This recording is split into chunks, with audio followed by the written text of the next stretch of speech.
우리 한국인들에게는 아주 독특한 인사가 하나 있습니다. 그것은 바로 식사하셨습니까? 라고 하는 인사입니다. 이걸 어떻게 영어로 표현해야 될까? 챗 GPT에게 물어보니까 Have you eaten? 이라고 합니다. 세상 어디에도 없는 인사라고 하죠. 참 독특한 인사입니다. 그런데 이를 두고 해석하는 여러 각계각층이 있습니다. 역사학자들은 이렇게 말합니다. 이런 인사는 과거 찢어지게 가난했던 우리의 슬픈 역사가 녹아진 정말 안타까운 표현이다 라고 말합니다. 동의하십니까? 그런데 사회학자들, 특별히 인류문학자들은 다른 의견을 이야기합니다. 정말 밥을 먹었는지 궁금해서 물어볼까? 그건 아니라는 거죠. 이건 정서적인 의미가 담겨져 있는 인사다라고 말합니다. 식사하셨습니까? 라고 하는 이 표현은 삶의 아주 가장 기본적이고 중요한 것을 물어보는 거죠. 그러면서 나는 당신의 기본적인 필요를 신경 쓰고 있습니다 라고 말하는 겁니다.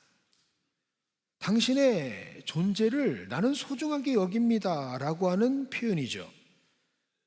그래서 우리가 식사하셨습니까? 라고 물을 때 우리는 상대방을 향한 배려의 마음, 그리고 돌봄의 의미를 포함해서 우리의 관심을 표현하는 것이다 라고 말합니다.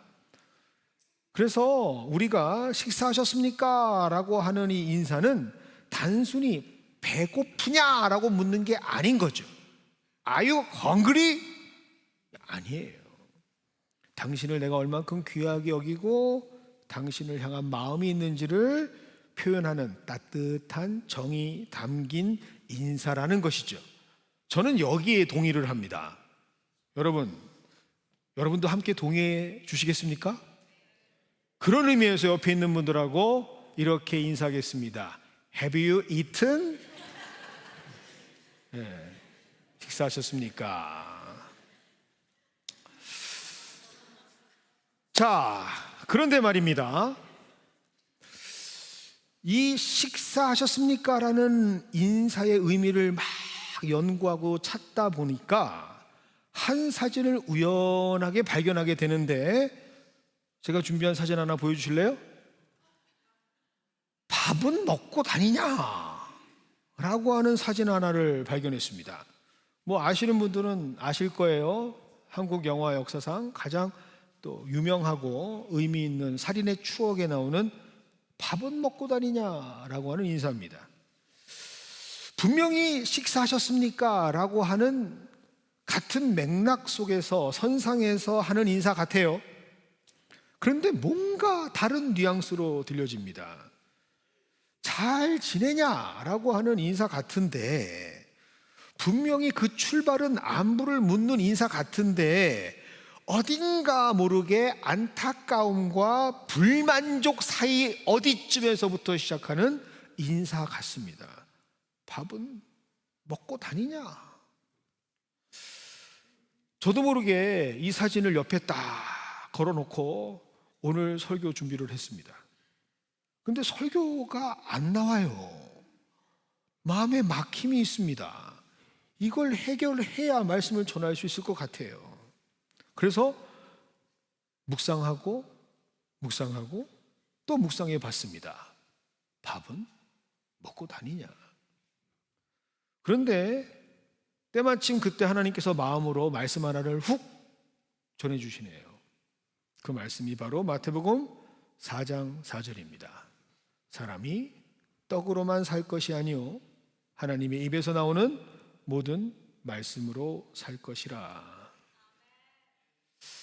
사람은요, 떡으로만 사는 존재가 아닙니다. 사람은 하나님의 입에서 나오는 모든 말씀으로 살아가는 존재입니다. 그 말씀이 가슴에 풍성하게 젖어드니까 밥은 먹고 다니냐라고 물었던 인사가 하나님께서 제게 묻는 인사 같아요. 하나님 말씀은 듣고 다니냐? 하늘 양식은 먹고 사냐? 여러분, 하나님의 모든 관심은 우리에게 향하고 있습니다. 특별히 하나님께서는 우리의 영의 건강에 특심으로 관심 갖고 계시죠. 그래서 우리의 육신의 아픔이라든지 건강의 안부를 위해서 하나님은 식사했느냐라고 물으시는 하나님 맞아요. 그런데 그것만으로 부족하다라는 것도 알고 계시는 하나님. 그래서 우리의 영적인 영양분, 우리의 영의 양식, 그래서 우리에게 말씀하시는 겁니다. 밥은 먹고 다니냐? 말씀은 듣고 다니냐? 말씀은 보고 다니냐? 왜? 그 말씀이 우리에게 있어야만 우리는 어떠한 어려움과 고난을 만난다 할지라도 끝까지 견뎌내고 최종의 승리를 맛볼 수 있는 하나님의 자녀로 삼아 세워질 수 있는 힘이 우리에게 있기 때문입니다. 그래서 오늘 이 시간 하나님께서는 우리에게 반드시 필요한 생명의 양식을, 하늘의 양식을 우리에게 허락하시는 것이죠. 점점 성도지만 빛을 잃어가고 있는 사람이 우리라면, 그저 세상 질서 속에 빛의 자녀임에도 불구하고 점점 그 성도의 정체성을 잃어가는 모습이 우리라면 다시 일어나 세워짐을 원하노라 라고 하는 말씀으로 우리에게 밥은 먹고 다니냐라고 말씀하시는 하나님의 음성을 들으시는 저와 여러분이 되기를 원합니다. 오늘 본문에는 한 배에 승선하는 여러 사람들이 등장을 합니다. 사도행전 27장 1절과 2절입니다. 우리가 배를 타고 이달리아에 가기로 작정됨에 바울과 다른 죄수 몇 사람을 아구스도대의 백부장 율리오란 사람에게 맡기니 아시아 해변 각처로 가려 하는 아드라무떼노 배에 우리가 올라 항해할세 마게도냐의 데살로니가 사람 아리스다고도 함께 하니라.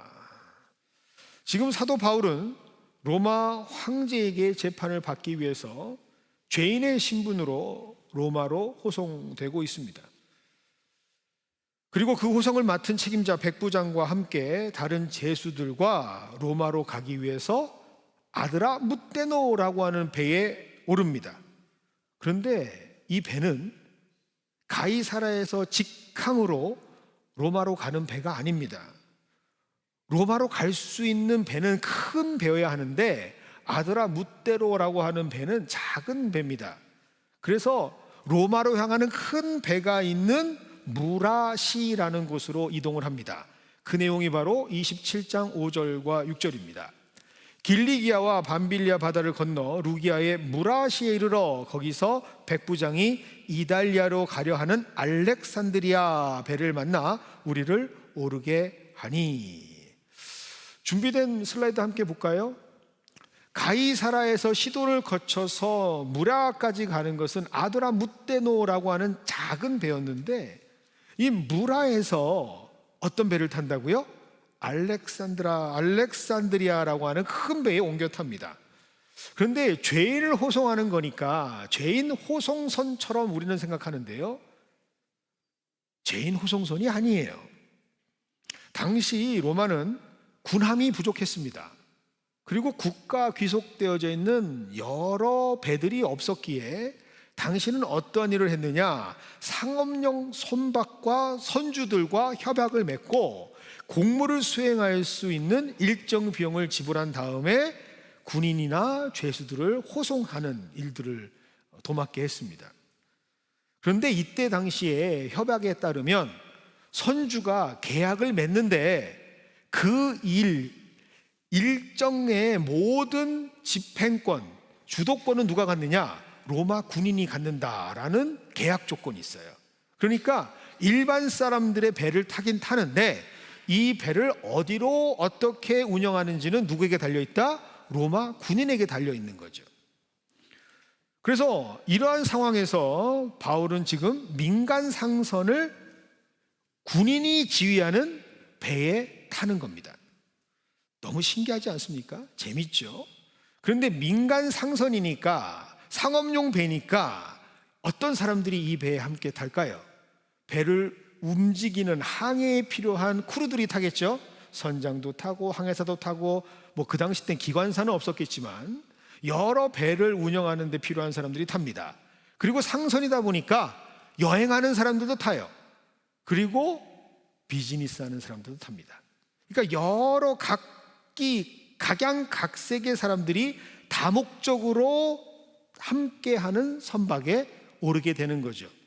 그래서 성경에 보니까 도합 276명의 다양한 사람들이 저마다의 다른 목적을 가지고 이 배에 올랐다라고 성경은 기록하고 있습니다. 그런데 이 배는 곧 중대한 결정을 해야 하는 기로에 서게 됩니다. 그것이 바로 27장 7절, 8절, 9절의 말씀입니다. 배가 더디 가 여러 날 만에 간신히 니도 맞은편에 이르러 풍세에 더 허락하지 아니하므로 살몬의 앞을 지나 그레데 해안을 바람막이로 항해하여 간신히 그 연안을 지나 미항이라는 곳에 이르니 라세라시에 가깝더라. 여러 날이 걸려 금식하는 절기가 이미 지났으므로 항해하기가 위태한지라 바울이 그들에게 권하여 라고 기록되어 있죠. 여러분, 지중해는요 굉장히 아름다운 바다입니다. 아드레아 해변. 여러분, 지중해 다녀오셨죠? 이미 마음으로는 다 다녀왔습니다. 굉장히 아름다운 해변, 굉장히 아름다운 바다입니다. 그런데 사계절 중에 유일하게 항해가 어려운 계절이 있어요. 그 계절은 바로 겨울입니다. 준비된 사진 하나 보여주실래요? 겨울바다의 지중해. 여러분, 정말 무섭습니다. 그래서 겨울에 항해하는 것은 거의 자살행위와 다름없다 할 정도로 지중해의 겨울은 항해를 허락하지 않습니다. 그런데 지금 때가 바로 이때다라고 얘기하는 거죠. 이미 1차, 2차, 3차 선교 여행을 통해서 무려 13차례나 이 지중해 뱃길을 왔다 갔다 오갔던 바울은 누구보다 이 사실을 잘 알고 있습니다. 거의 눈 감고도 뱃길을 알 정도로 많은 경험을 했던 거의 항해사와 같은 바울. 심지어 그는 어떤 일까지 경험했느냐? 이 지중해를 다니면서 3번이나 난파를 당합니다. 그것이 성경에 기록되어 있습니다. 고린도후서 11장 25절은 이렇게 기록하죠. 3번 퇴장을 당하고, 여기서 퇴장이 파선을 얘기합니다. 이미 바다의 무서움을 너무나 잘 알고 있습니다. 그래서 영적인 통찰과 함께 현실적인 경험을 바탕으로 다가올 위험을 감지하면서 항해를 멈추자라고 강력하게 권고를 하는 거죠. 그래서 27장 10절에 이렇게 말합니다. 여러분이요, 내가 보니 이번 항해가 하물과 배만 아니라 우리 생명에도 타격과 많은 손해를 끼치게 될 것 같습니다. 그러니 항해하지 맙시다 라고 얘기합니다. 그런데 배의 실질적인 수장, 배의 운영권을 가지고 있는 사람이 누구라고 얘기했죠? 군인.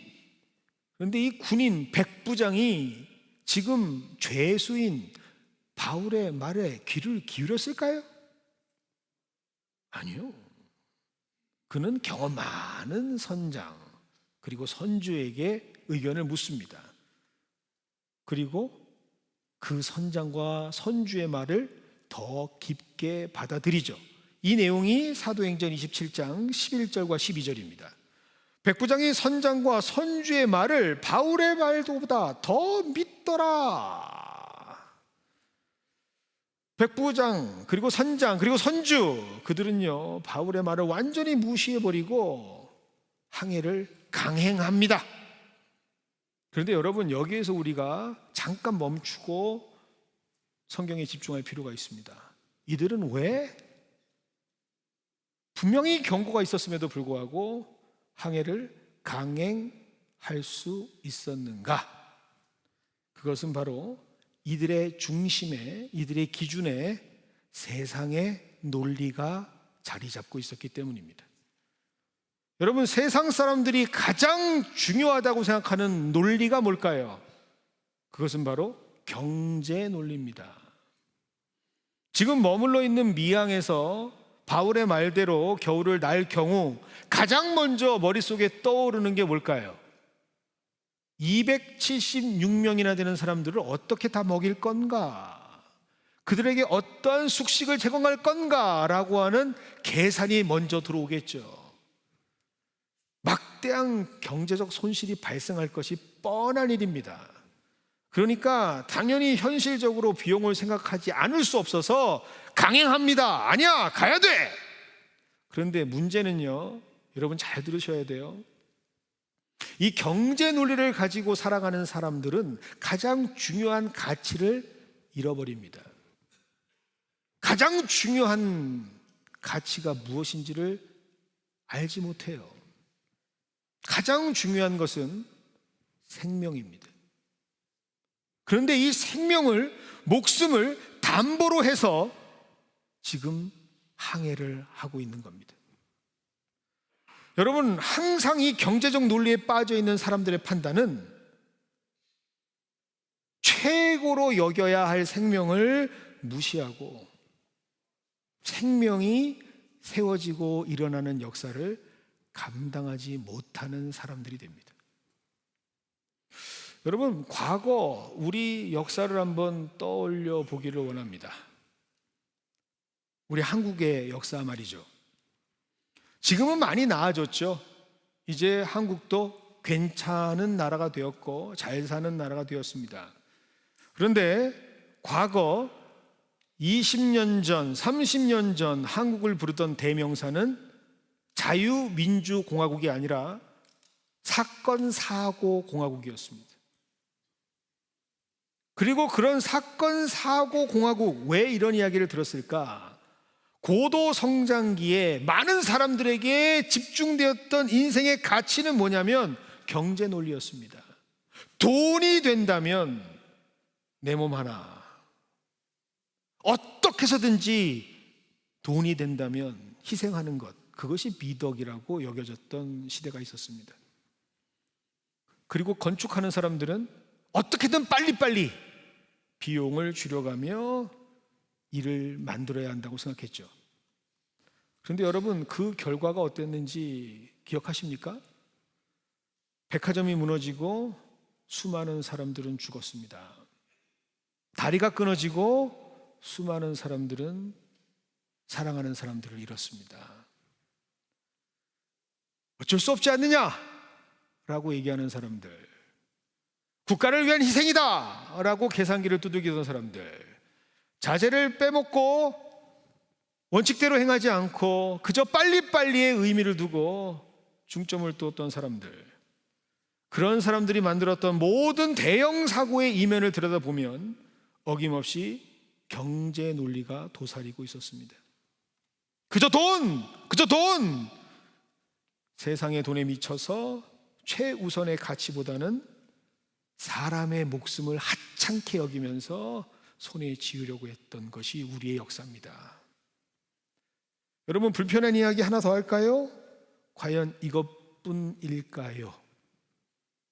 여러분, 우리 모름지기 세상의 경제 논리가 우리의 잣대가 되고 우리의 기준이 된 지가 오래입니다. 그래서 우리도 모르게 우리가 생각하지 못하는 모습들이 우리에게서 드러나기 시작합니다. 요즘 한국의 가장 큰 문제라고 한다면 정치 문제도 아니고 경제 문제도 아니고 바로 인구 문제입니다. 두 사람이 만나서 자녀를 낳는데 평균 자녀의 숫자가 0.7입니다. 세계 어디에서도 볼 수 없는, 거의 자녀를 갖지 않는 세대가 바로 우리나라를 이끌고 있는 세대들입니다. 어떠한 미래학자에 따르면 2500년쯤 되면 인류에서 한국인은 사라질 거라고 말합니다. 그런데 여러분, 당연히 현실적으로 보면 그렇게 말하는 사람들의 변이 합리적으로 들립니다. 여러 가지 요인들이 있죠. 왜 자녀를 낳지 않는지에 대한 이야기도 할 수 있습니다. 그런데 가장 깊숙한 곳까지 들어가 보면 무슨 문제가 있을까요? 경제 논리입니다. 한 명당 3억씩 든다. 2명이면 6억이다. 내가 어떻게 이 돈을 감당할 수 있으랴? 생명보다는 경제관념으로, 경제 논리로 접근하고 있는 지금의 세대. 그래서 나라가 없어지고 민족이 없어지고 있습니다. 가장 중요한 가치가 무엇인지를 모르고 살아가는 시대. 여러분, 이런 모습이 그들만의 모습일까요? 두 번째 세상 논리입니다. 두 번째 논리는 바로 다수의 논리입니다. 다시 한번 사도행전 27장 12절의 말씀을 보겠습니다. 그 항구가 겨울을 지내기에 불편하므로 거기서 떠나 아무쪼록 페닉스에 가서 겨울을 지내자 하는 자가 더 많으니 라고 기록되어 있습니다. 분명히 오래된 경험을 가지고 체득한 지혜를 가지고 있는 하나님의 소중한 사람이 경고했습니다. 생명을 소중히 여기는 사람이 분명히 하나님의 뜻을 전했어요. 그런데 많은 사람들은 그 음성을 듣지 못합니다. 그리고 많은 사람들이 동의하는 다수의 의견이 판단 기준이 되는 거죠. 다수의 생각이 합리적인 판단을 압도하고 대세를 따르는 안일함이 결국에는 공동체 전체를 위험에 내몰아넣습니다. 여러분, 이게 세상 논리예요. 그게 여론이에요. 많은 사람이 동의하면 그게 진리가 되는 세상. 우리는 그러한 영향을 받고 살아갑니다. 결국 세상의 이러한 무자비한 논리를 무리하게 따라 출발한 배는 피할 수 없는 거대한 광풍을 만나게 되죠. 사도행전 27장 14절과 15절입니다. 얼마 안 되어서 섬 가운데로부터 유라굴로라고 하는 광풍이 크게 일어나니 배가 밀려 바람에 맞추어 갈 수 없어 가는 대로 두고 쫓겨가다가, 오늘 14절에 기록되어 있는 유라굴로라고 하는 말은 태풍, 매미 뭐 이런 바람 이름이 아닙니다. 유라굴로, 헬라어 유로스라고 하는 단어와 라틴어 아퀼로라고 하는 합성어, 결국 북쪽과 동쪽이라는 것이 합쳐져서 그냥 북동풍이라고 불리우는 단어죠.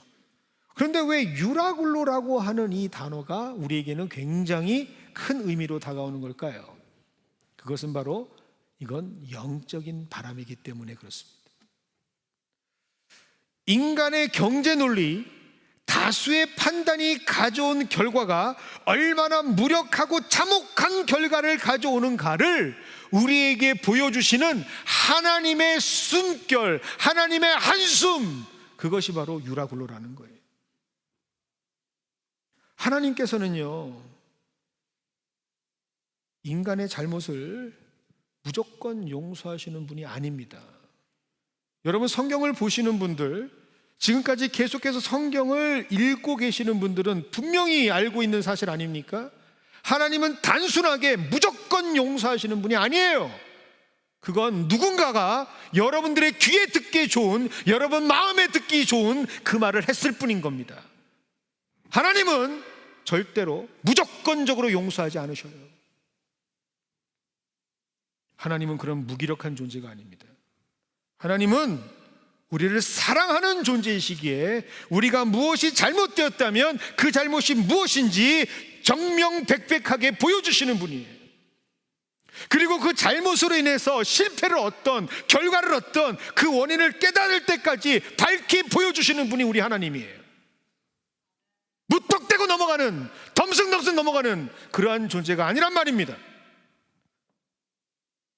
어떤 결과가 됐던, 어떤 과정이 됐던 그 모든 절차를 철저하게 경험하게 되고 깨달으면서 스스로 우리의 민낯, 실상을 보게 만드시는 분이 우리 하나님이라고요.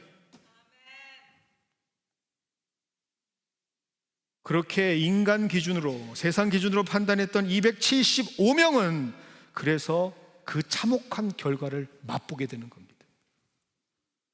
그리고 하나님이 주시는 가르침을 얻게 됩니다. 그 첫 번째 단계가 바로 손에 쥔 것을 다 포기하게 되는 단계죠. 오늘 말씀 27장 18절입니다.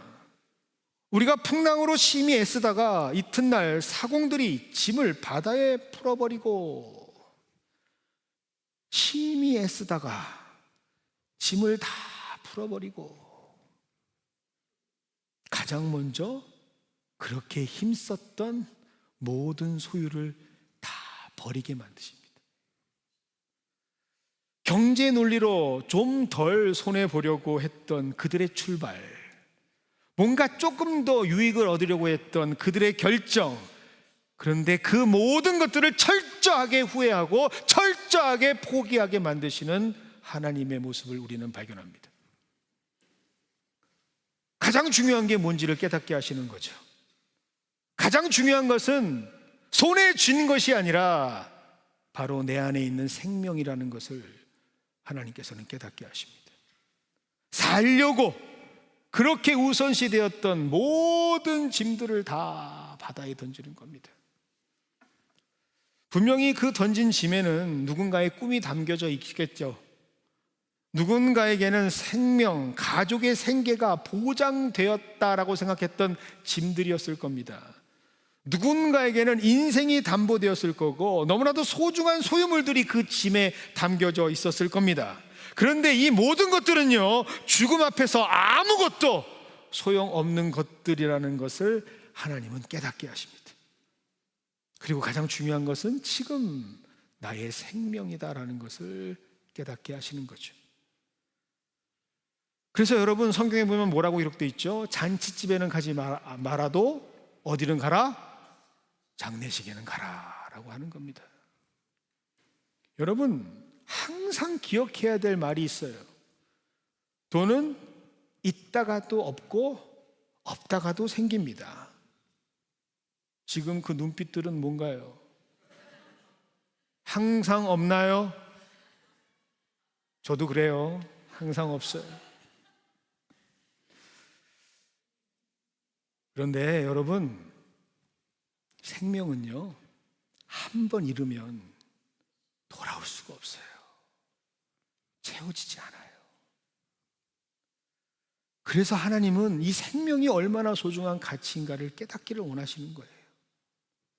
두 번째, 하나님께서 우리를 푸시하시는 단계가 어떤 단계냐? 수단, 모든 방법을 다 포기하게 만드십니다. 인간적인 방법을 다 내려놓게 하신다라는 거죠. 사도행전 27장 19절입니다. 사흘째 되던 날에 배의 기구를 그들의 손에서 내버렸다라고 말합니다.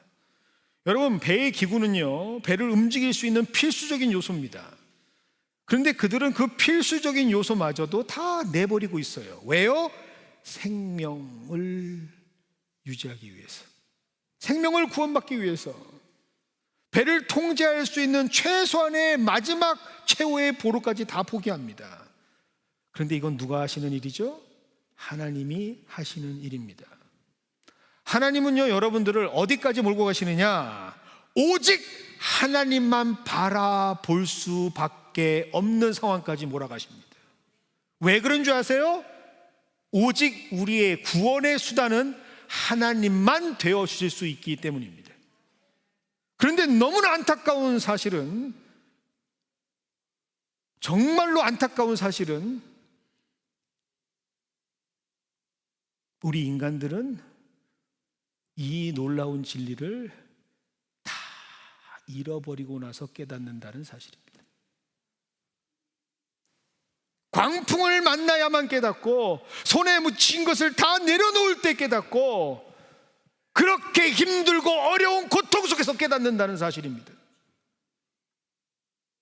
너무나 한심하지 않습니까? 목회를 하다 보면 안타깝게도 이런 분들을 꼭 만나게 됩니다. 다 털리고 다 잃어버리고 실패하고 주저앉아서 그때서야 깨닫는 분들을 만납니다. 그때서야 하나님을 찾아요. 큰 거시적인 그림에서 봤을 때는 그것 역시 감사겠죠. 그런데 목회자의 마음으로 볼 때는요, 답답해 죽겠어요. 답답해 죽겠어요. 왜 주신 걸 다 잃어버리고 그때서 깨닫냔 말이에요. 왜 그 과정을 꼭 견뎌야만 해요? 왜 그 과정에 들어가야 돼요? 말씀이 있는데. 부모가 그렇게 고생해서 피땀 흘리면서 자녀들을 위한 스테이지를 만들어줬으면 자녀들은 그 위에 빵빵 뛰어서 연출을 하고 연기를 하고 영광 받아야 되는 거 아닙니까? 어떤 부모가 자녀가 똑같이 자기처럼 스테이지를 짓는 것을, 인생을 다 허비하는 것에 쓰기를 원합니까? 그런데 너무나도 안심하신 분들이, 안타까운 분들이 너무 많아요. 혹시라도 지금 이 과정에 있는 분들이 있다면 하루속히 이 말씀을 붙드시기를 바랍니다. 돌아오세요. 밥 좀 드세요.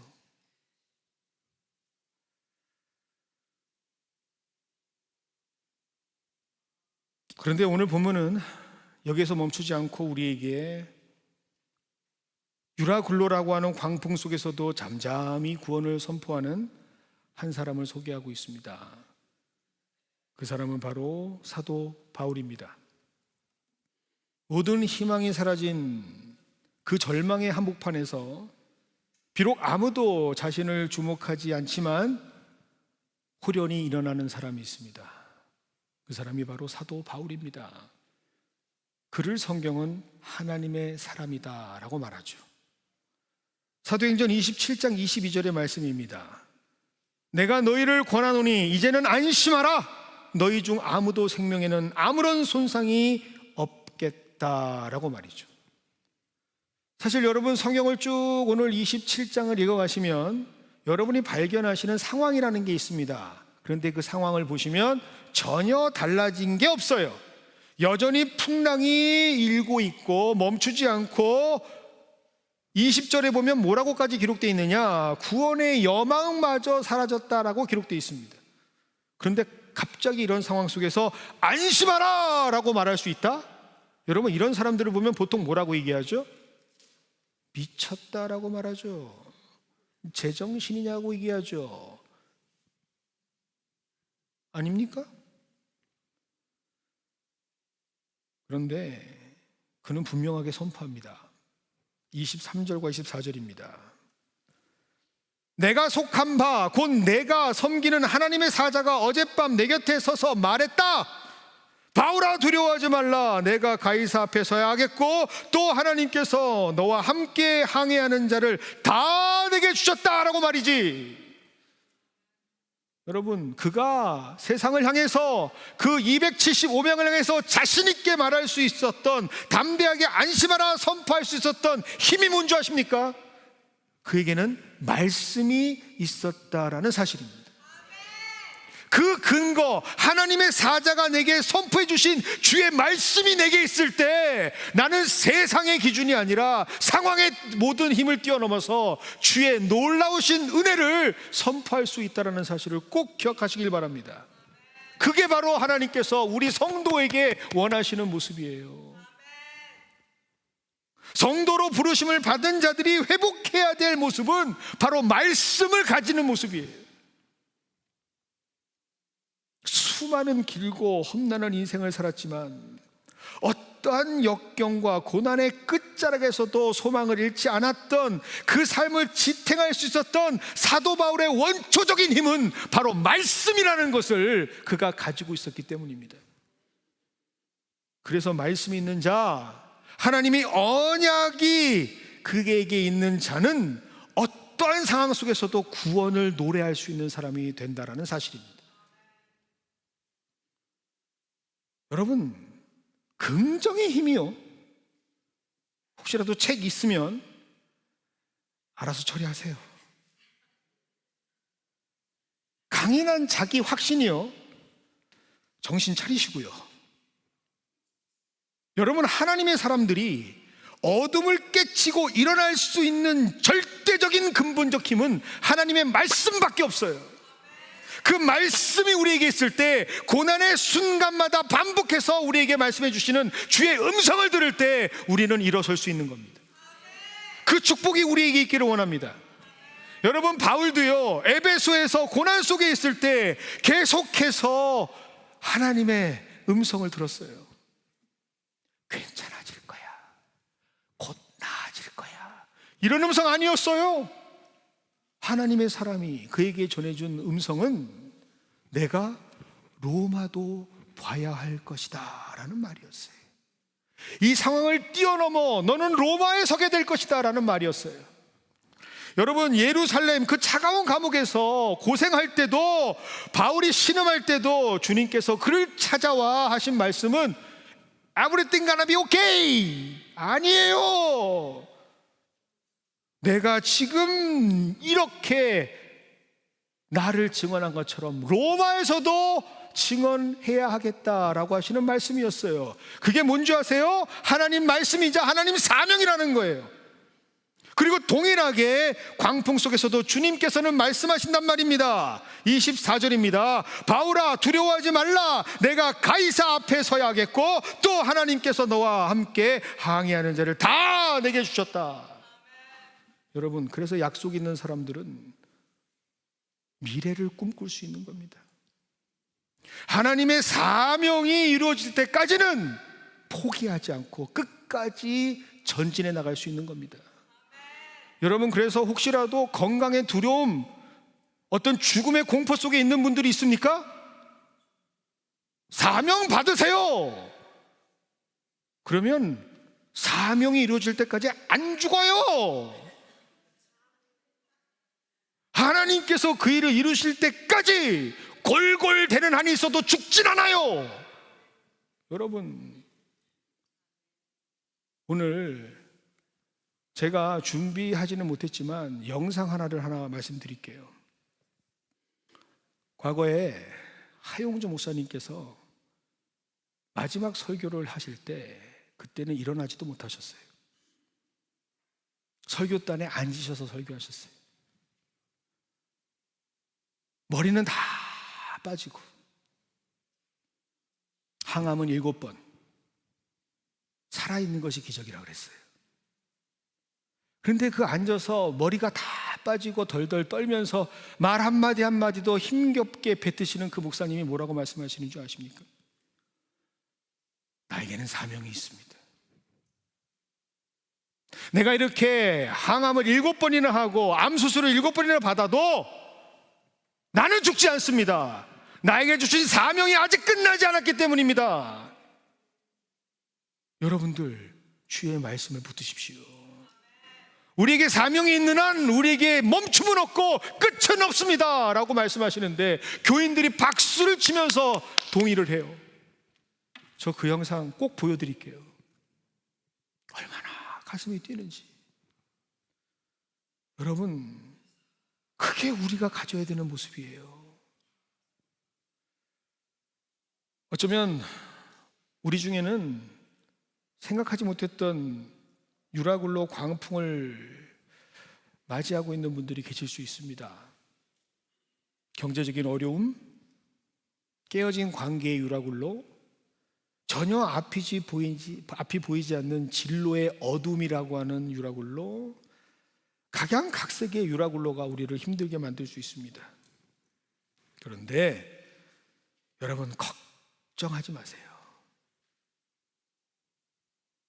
우리에게 하나님의 말씀이 있다면 그 말씀이 우리를 일으켜 세우실 줄 믿습니다.